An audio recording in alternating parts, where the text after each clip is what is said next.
പ്രിയപ്പെട്ട കൂട്ടുകാരെ, അസ്സലാമു അലൈക്കും വറഹ്മത്തുള്ളാഹി വബറകാതുഹു. അന്ത്യപ്രവാചകൻ മുഹമ്മദ് മുസ്തഫ സല്ലല്ലാഹു അലൈഹി വസല്ലമയുടെ ജന്മദിനം ആഘോഷിക്കുന്ന ഈ വേളയിൽ നിങ്ങളോട് രണ്ട് വാക്ക് സംസാരിക്കാൻ കഴിയുന്നതിൽ ആദ്യം തന്നെ ഞാൻ അല്ലാഹുവിനെ സ്തുതിക്കുന്നു. അൽഹംദുലില്ലാഹ്. മുത്തുനബി സല്ലല്ലാഹു അലൈഹി വസല്ലം തങ്ങൾ ധാരാളം മൂല്യങ്ങൾ നമുക്ക് പഠിപ്പിച്ചു തന്നു. എൻ്റെ ഈ കൊച്ചു പ്രസംഗത്തിൽ അതെല്ലാം വിശദീകരിക്കാൻ കഴിയില്ലല്ലോ. അതുകൊണ്ട് ഏറ്റവും പ്രധാനപ്പെട്ട ഒരു സംഭവം നിങ്ങളുമായി ഞാൻ പങ്കുവെക്കാം. മുത്തുനബി സല്ലല്ലാഹു അലൈഹി വസല്ലം തങ്ങൾ ഒരിക്കൽ പറയുകയുണ്ടായി, ഏത് പ്രതിസന്ധി ഘട്ടം വന്നാലും സത്യം മാത്രമേ പറയാൻ പാടുള്ളൂ.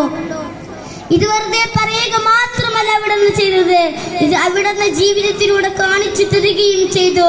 അതുകൊണ്ട് തന്നെയാ മുത്തുനബി സല്ലല്ലാഹു അലൈഹി വസല്ലമയെ ശത്രുക്കൾ പോലും അൽ അമീൻ എന്ന് വിളിച്ചത്. ഒരിക്കൽ ഒരു അറാബി മുത്തുനബി സല്ലല്ലാഹു അലൈഹി വസല്ലമയുടെ അടുക്കൽ വന്നുകൊണ്ട് പറഞ്ഞു, നബിയേ, എല്ലാ തെറ്റുകളിൽ നിന്നും ഒരേ സമയം മാറി നിൽക്കാൻ കഴിയില്ല പ്രവാചകരെ. ഏതെങ്കിലും ഒരു തെറ്റിൽ നിന്ന് മാത്രമേ എനിക്ക് മാറി നിൽക്കാൻ കഴിയൂ നബിയെ. ഈ സമയം നമ്മുടെ മുത്തുനബി സല്ലല്ലാഹു അലൈഹി വസല്ലം തങ്ങൾ ആ അറാബിയോട് പറഞ്ഞു, നീ കേട്ട് അറാബിക്ക് സന്തോഷമായി. കള്ളം പറയാതിരുന്നാൽ മാത്രം മതിയല്ലോ, ബാക്കി തെറ്റുകളെല്ലാം ചെയ്യാലോ എന്ന് കരുതി സന്തോഷിച്ചു അദ്ദേഹം. അങ്ങനെ അദ്ദേഹം അടുത്ത ദിവസം മോഷ്ടിക്കണമെന്ന ഉദ്ദേശത്തോടെ ഒരു വീട്ടിലേക്ക് പോവുകയായിരുന്നു. ഈ സമയം നബിയുമായിട്ടുള്ള കരാർ അദ്ദേഹത്തിന് ഓർമ്മ വന്നത്. നാളെ മുത്തുനബി സല്ലല്ലാഹു അലൈഹി വസല്ലം തങ്ങൾ മോഷ്ടിച്ചിരുന്നോ എന്ന് ചോദിച്ചാൽ ഇല്ലെന്ന് പറയാൻ പറ്റില്ലല്ലോ.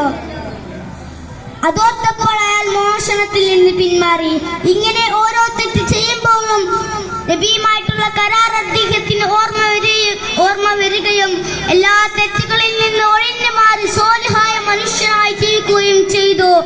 ഇങ്ങനെയാ മുത്തുനബി സല്ലല്ലാഹു അലൈഹി വസല്ലം തങ്ങൾ അവിടുത്തെ അനുയായികളെ ഉപദേശിച്ച് സന്മാർഗത്തിലേക്ക് നയിച്ചത്. നാം എല്ലാവരും പ്രവാചകന്റെ പിൻപറ്റി ജീവിക്കണമെന്ന് പറഞ്ഞുകൊണ്ട് ഞാൻ എന്റെ കൊച്ചു പ്രസംഗം ഇവിടെ അവസാനിപ്പിക്കുന്നു. അസ്സലാമു അലൈക്കും. വലൈക്കും സലാം.